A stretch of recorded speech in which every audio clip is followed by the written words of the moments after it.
Hi dears, good morning. Travel tales by Anublogs 8 മറ്റൊരു വ്ളോഗിലേക്ക് എല്ലാവർക്കും ഹാർദവമായ സ്വാഗതം. ഇന്ന് ഞങ്ങൾ വാളകത്തുനിന്ന് വേളാങ്കണ്ണി പള്ളിയിലേക്ക് പോവുകയാണ്. ഏകദേശം 500 കിലോമീറ്ററോളം ഉണ്ട്.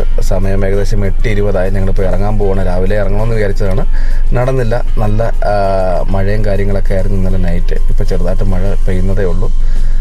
അപ്പം വീട്ടിൽ നിന്ന് ഇറങ്ങുവാണ്. അപ്പോൾ ബ്രേക്ക്ഫാസ്റ്റ് കഴിക്കാനുള്ള സമയമൊന്നുമില്ല, എല്ലാം റെഡിയാക്കി വെച്ചിട്ടുണ്ടായിരുന്നു. പക്ഷേ നീ അത് കഴിച്ച് കഴിഞ്ഞാൽ ഒരുപാട് ലേറ്റാവും.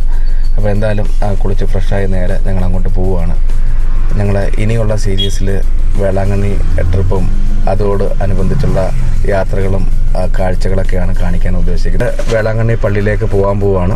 അപ്പോൾ ഇനി വരുന്ന സീരീസിലെ വേളാങ്കണ്ണിയുടെ കാഴ്ചകളും അവിടുത്തെ വിശേഷങ്ങളും അവിടുന്ന് പോകുന്ന റോഡുകളും തിരിച്ചു വരുന്ന കാഴ്ചകളൊക്കെയാണ് കാണിക്കാൻ ഉദ്ദേശിക്കുന്നത്. തീർച്ചയായിട്ടും ഇതിൻ്റെ എല്ലാ ഭാഗങ്ങളും നിങ്ങൾ കാണണം, അഭിപ്രായങ്ങൾ പറയണം. എന്തെങ്കിലുമൊക്കെ തെറ്റുകുറ്റങ്ങളുണ്ടെങ്കിൽ അതും രേഖപ്പെടുത്തണം. അപ്പോൾ തീർച്ചയായിട്ടും ഞങ്ങളുടെ യാത്ര ഇവിടെ തുടങ്ങുകയാണ്. എല്ലാവരുടെയും പ്രാർത്ഥന ഉണ്ടായിരിക്കണം. അപ്പം വേളാങ്കണ്ണി ട്രിപ്പിലേക്ക് അല്ലെങ്കിൽ വേളാങ്കണ്ണിയുടെ കാഴ്ചകളിലേക്ക് എല്ലാവർക്കും ഒരിക്കൽ കൂടി സ്വാഗതം. പ്രിയമുള്ളവരെ, നമ്മളിപ്പോൾ വാളകത്ത് നേരെ പുനലൂർ റോഡിലേക്ക് കയറി ഇപ്പോൾ പമ്പിൽ നിന്നൊക്കെ എണ്ണ അടിച്ചിട്ട് നേരെ വേളാങ്കണ്ണിയിലേക്ക് പോവുകയാണ്. സ്ട്രേറ്റ് അവേ പോവുകയാണ്. ഇവിടെ സ്റ്റേ ഇല്ല. ഏകദേശം 490 കിലോമീറ്ററോളം ഉണ്ട്. 9.5 മണിക്കൂർ യാത്രയാണ്. അപ്പം എവിടെയെങ്കിലും ഫുഡ് കഴിക്കാനുള്ളൊരു താമസം മാത്രമേ എടുക്കുകയുള്ളൂ. ഇന്ന് നൈറ്റ് എങ്ങനെയെങ്കിലും ഓടി വേളാങ്കണ്ണിയിൽ എത്തണം, അതാണ് നമ്മുടെ ഒരു ലക്ഷ്യം. അപ്പം ഈ യാത്രയിൽ ഇപ്പോൾ ഇവിടുന്ന് ഞങ്ങളിപ്പോൾ പുനലൂരിൽ നിന്ന് കുറച്ച് എണ്ണ അടിച്ചിട്ട് ബാക്കി തമിഴ്നാട് കയറിയിട്ട് അടിക്കാതിരിക്കുകയാണ്. പോകുന്ന വഴിക്ക് എവിടെയെങ്കിലും ബ്രേക്ക്ഫാസ്റ്റ് കഴിക്കണം, പിന്നെ ലഞ്ച് കഴിക്കണം, പിന്നെ ഡയറക്റ്റ് ഹോട്ടൽ ബുക്ക് ചെയ്തിട്ടുണ്ട്, അവിടെ എത്തണം.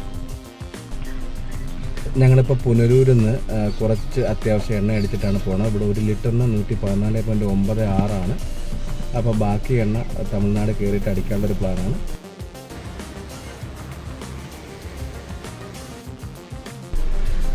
പ്രിയമുള്ളവർ, നമ്മുടെ വണ്ടിയുടെ പൊല്യൂഷൻ എക്സ്പയർ ആയി പോയായിരുന്നു.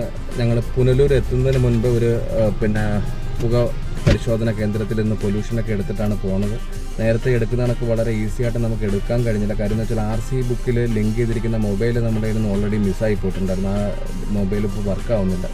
പിന്നെ നമ്മൾ RC ബുക്കും ആധാറൊക്കെ കൊടുത്ത് അത് ലിങ്ക് ചെയ്തതിന് ശേഷമാണ് പൊല്യൂഷൻ സർട്ടിഫിക്കറ്റ് കിട്ടിയത്. തന്നെ 1 കൊല്ലത്തേക്കുള്ള പൊല്യൂഷൻ സർട്ടിഫിക്കറ്റാണ് കിട്ടിയിരിക്കുന്നത്. പൊല്യൂഷൻ ഇപ്പം എക്സ്പയർ ആണെങ്കിൽ ഇൻഷുറൻസും കവർ ആവത്തില്ല. അപ്പോൾ അതുകൊണ്ടാണ് മെയിനായിട്ട് എടുത്തത്. നമ്മളൊരു അതർ സ്റ്റേറ്റിലേക്ക് പോകുമല്ലേ. അപ്പോൾ എന്തായാലും 9 മണിയായി, കുറേ ലേറ്റായിപ്പോയി. ഇനി ഇപ്പം നേരെ സ്റ്റേറ്റ് അവേ വിട്ടു പോവുകയാണ്.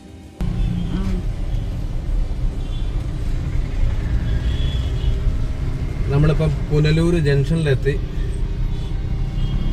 മനോഹരമായ പുനലൂരിൻ്റെ തൂക്കുപാലമാണ് ഇപ്പം ഞങ്ങളുടെ ഇടത് ഭാഗത്ത് കാണുന്നത്. രാവിലെ ആയതുകൊണ്ട് നല്ല തിരക്കാണ്. മാർക്കറ്റൊക്കെ ഓപ്പണായി. അതുപോലെ തന്നെ സ്കൂളിൽ ഓഫീസിലൊക്കെ പോകുന്ന ആൾക്കാരുടെ ഒരു തിരക്കും കൂടെ ഉണ്ട്. അപ്പോൾ ഞങ്ങളുടെ തൂക്കുപാലമൊക്കെ കഴിഞ്ഞ് പുനലൂർ തൂക്കുപാലമൊക്കെ കഴിഞ്ഞ് ഞങ്ങൾ നേരെ തെങ്കാശി റോഡിലേക്ക് കടക്കുക.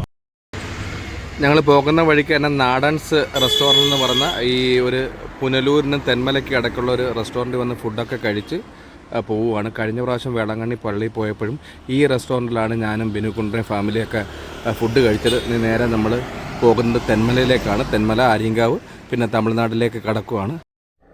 നമ്മളിപ്പോൾ തെന്മല ആര്യങ്കാവ് റോഡിലേക്ക് കടന്നിരിക്കുകയാണ്. തെന്മല ആര്യങ്കാവ് റോഡിനൊരു പ്രത്യേക ഭംഗിയാണ്. കാര്യം നിങ്ങൾ കാണുമ്പോൾ തന്നെ അറിയാം, നല്ല മനോഹരമായ ഒരു കാടിൻ്റെ നടുവിലൂടെ നമ്മൾ യാത്ര ചെയ്യുന്നൊരു ഫീലിങ്സാണ്. ചെറിയ ചെറിയ വെള്ളച്ചാട്ടങ്ങളും കാര്യങ്ങളൊക്കെ നമുക്ക് കാണും. ഈ വെള്ളച്ചാട്ടങ്ങളിലൊക്കെ ഒരുപാട് സന്ദർശകർ, അങ്ങോട്ടും ഇങ്ങോട്ടും ഒക്കെ പോകുന്ന സന്ദർശകരൊക്കെ വണ്ടി നിർത്തി അവിടെ കുളിക്കുന്നതും മനോഹരമായ ഫോട്ടോസും വീഡിയോസൊക്കെ പകർത്തുന്നതും കാണുവാൻ കഴിയും. എന്തായാലും നമുക്ക് ഈ വീഡിയോസൊന്നും പകർത്താനുള്ളൊരു സമയമില്ല. അപ്പോൾ നമ്മൾ തെന്മല ആര്യങ്കാവ് വനാതിർത്തി കൂടെ പോയിക്കൊണ്ടിരിക്കുകയാണ്.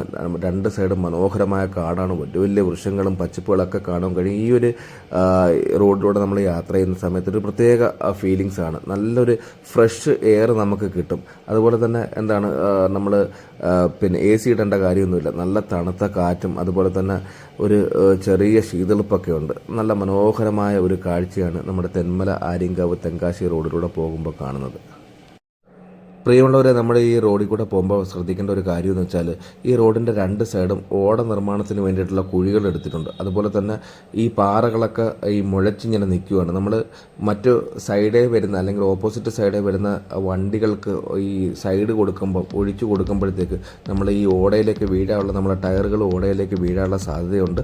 അതുപോലെ തന്നെ ഈ മുഴച്ചിരിക്കുന്ന പാറകളിലൊക്കെ കൊള്ളുവാനുള്ള സാധ്യതയുണ്ട്. അതുപോലെ തന്നെ ഈ മഴയത്ത് പാറകളൊക്കെ ഇറങ്ങി റോഡിൽ കിടപ്പുണ്ട്. അപ്പോൾ വളരെ ശ്രദ്ധിച്ച് വേണം നമ്മൾ ഈ റോഡിലൂടെ വണ്ടി ഓടിക്കേണ്ടത്. വലിയ ഹെവി വാഹനങ്ങളാണ് തമിഴ്നാട്ടിൽ നിന്ന് ചരക്കുകൾ പിന്നെ കേരളത്തിലേക്കും കേരളത്തിൽ നിന്ന് ലോഡും കൊണ്ട് തമിഴ്നാട്ടിലേക്കൊക്കെ പോകുന്നത്. ഇതാണ് വളരെ ഫേമസ് ആയിട്ടുള്ള കണ്ണറപ്പാലം. 13 കണ്ണുകളുള്ള വളരെ ഫേമസ് ആയിട്ടുള്ള വളരെ പുരാതനമായിട്ടുള്ള ബ്രിട്ടീഷുകാരുടെ ഭരണകാലത്തൊക്കെ നിർമ്മിച്ചിരിക്കുന്ന ഒരു പാലമാണ് ഈ കണ്ണറപ്പാലം. 13ാം കണ്ണറപ്പാലം. 13 കണ്ണുകളാണ് ഇതിനുള്ളത്. നമ്മുടെ തെന്മലയിൽ നിന്ന് ആര്യങ്കാവിലേക്ക് പോകുന്ന വഴിക്ക് കാണുന്ന ഒരു വളരെ പുരാതനമായ ഒരു മീറ്റർ ഗേജാണ്. അപ്പം ഞങ്ങൾ വേളാങ്കണ്ണിയിലേക്ക് പോകുന്ന വഴിയിൽ കാണുന്ന മനോഹരമായ കാഴ്ചകളൊക്കെയാണ് ഈ ഒരു വീഡിയോയിൽ ഉൾപ്പെടുത്തിയിരിക്കുന്നത്. ഇത് നമ്മുടെ കല്ലട ആറാണ്. ഈ കല്ലട ആറിൽ ഒരുപാട് മരണങ്ങളൊക്കെ സംഭവിച്ചിട്ടുണ്ട്. പെട്ടെന്നാണ് ഇതിൻ്റെ ജലനിരപ്പ് ഉയർന്നു വരുന്നത്. നമ്മളിപ്പം ആര്യങ്കാവ് ചെക്ക് പോസ്റ്റൊക്കെ കടന്നു നേരെ തമിഴ്നാട്ടിലേക്ക് കടന്നിരിക്കുകയാണ്. ഇപ്പം ഇത് തമിഴ്നാട് സ്റ്റേറ്റിൻ്റെ ഒരു ഭാഗമാണ്. അടുത്ത് എത്താൻ പോകുന്നത് കുറ്റാലം കഴിഞ്ഞ തെങ്കാശിയിൽ നിന്ന് നമ്മൾ നേരെ രാജപ്പാളയം മധുര വഴി നേരെ ഡിണ്ടുഗൽ ഹൈവേയിൽ കയറും. ഈ ഭാഗം എന്ന് പറഞ്ഞാൽ തമിഴ്നാട് സംസ്ഥാനത്തിൻ്റെ ഭാഗമാണ്. ആര്യങ്കാവ് ചെക്ക് പോസ്റ്റ് കഴിഞ്ഞ് നമ്മൾ ഇത്തിരിയും കൂടെ മുന്നിലോട്ട് എത്തിയിട്ടുണ്ട്. ജസ്റ്റ് ബോർഡർ ഇപ്പോൾ കടന്നിരിക്കുകയാണ് നമ്മൾ.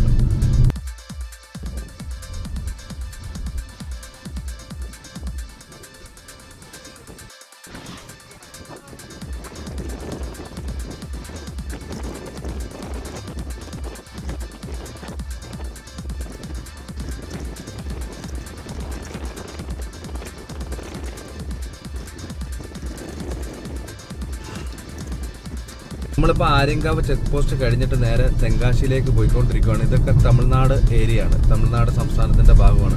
നമ്മൾ ജസ്റ്റ് ആര്യങ്കാവിൽ നിന്ന് പിന്നെ തമിഴ്നാട് ബോർഡറിലേക്ക് കടന്നപ്പോൾ തന്നെ നമുക്ക് ആ ഒരു തമിഴ്നാട് ഫീൽഡ് തന്നെ നമുക്ക് കാണുവാൻ കഴിയും. കാര്യം എന്ന് വെച്ചാൽ അവരെ ആൾക്കാരുടെ വസ്ത്രധാരണവും അതുപോലെ തന്നെ അവരുടെ ഒരു ജീവിതശൈലിയും പിന്നെ മാർക്കറ്റുകളും കടകളും ആ ഒരു എല്ലാം മൊത്തത്തിൽ ഒരു ജസ്റ്റ് ഒരു 2 കിലോമീറ്റർ 3 കിലോമീറ്റർ മാറിയപ്പോഴത്തേക്ക് നമ്മുടെ ആ ഒരു കേരള കൾച്ചറെ ടോട്ടലി മാറി അവരുടേതായ ഒരു ശൈലി ഈ സംസ്ഥാനത്തിൻ്റെ ഒരു ബോർഡറിൽ തന്നെ നമുക്ക് കാണാൻ കഴിയും. സെൻറ്ററിലേക്കൊന്നും നമ്മൾ പോയത് പോലുമില്ല. ആ ഒരു കൃഷിപ്പാടങ്ങളായാലും അവരുടെ പിന്നെ കടകളായാലും കമ്പോളങ്ങളായാലും വസ്ത്രധാരണമായാലും അവരുടെ ജീവിതശൈലി ആയാലും ഒക്കെ പെട്ടെന്ന് തന്നെ ഒരു 2 കിലോമീറ്റർ വ്യത്യാസത്തിൽ തന്നെ ആ ചേഞ്ചസ് നമുക്ക് മനസ്സിലാക്കാൻ സാധിക്കും. ഇത് നമ്മൾ കുറ്റാലം ചെങ്കോട്ട എത്തി. നമ്മുടെ ആ മേലെയുള്ളൊരു ജംഗ്ഷനിൽ നിന്ന് ആ കയറ്റം കയറി പോകുമ്പോഴാണ് കുറ്റാലം വാട്ടർഫോളൊക്കെ നമുക്ക് കാണാൻ കഴിയുന്നത്. നമ്മളിപ്പോൾ ഇത് ചെങ്കോട്ട റോഡാണ്, ചെങ്കോട്ട തെങ്കാശി റോഡാണ്.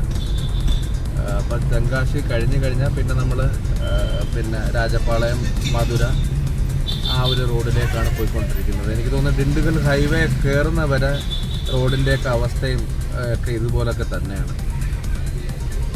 ഒരു വലിയ മാർക്കറ്റിനുള്ളിലൂടെയാണ് നമ്മളിപ്പം തെങ്കാശിയിലേക്ക് പോയിക്കൊണ്ടിരിക്കുന്നത്. തെങ്കാശി എനിക്ക് ഇത്തിരി കൂടെ മുന്നിലോട്ട് പോകുമ്പോഴത്തേക്ക് എനിക്ക് വലിയൊരു ഹൈവേ കിട്ടുമെന്ന് തോന്നുന്നു. അതങ്ങനെ ഒരു ഓർമ്മ ഉണ്ട്. എന്താണെന്ന് അറിയത്തില്ല, എന്തായാലും പോയി നോക്കാം നമുക്ക്. സുരന്തൈ മീൻസ് സൂര്യകാന്തി പാടമൊക്കെ നിൽക്കുന്ന ഒരു ഏരിയ ആണ് സുന്ദരപാണ്ഡിപുരം.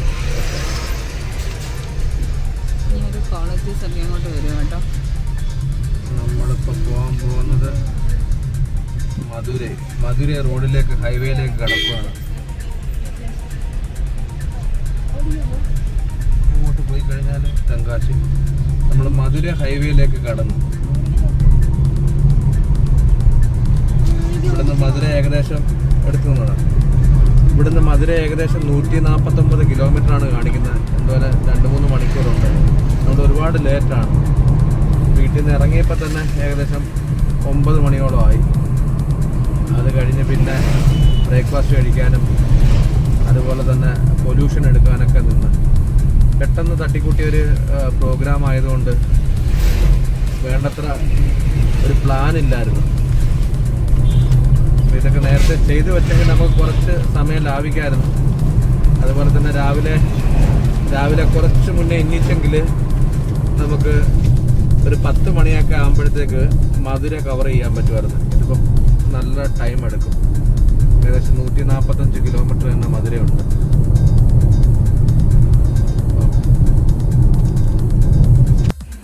എന്തായാലും നമ്മളെ വേളാങ്കണ്ണി യാത്രയുടെ ഫസ്റ്റ് പാർട്ട് ഇവിടെ കംപ്ലീറ്റ് ആവുകയാണ്. അടുത്ത പാർട്ടിൽ മധുരയിൽ നിന്ന് വേളാങ്കണ്ണിയിലേക്ക് എത്തുന്ന ആ കാഴ്ചകളൊക്കെയാണ് കാണിക്കുന്നത്. തീർച്ചയായിട്ടും മനോഹരമായ വീഡിയോകളായിരിക്കും ഇനി വരാൻ പോകുന്നത്.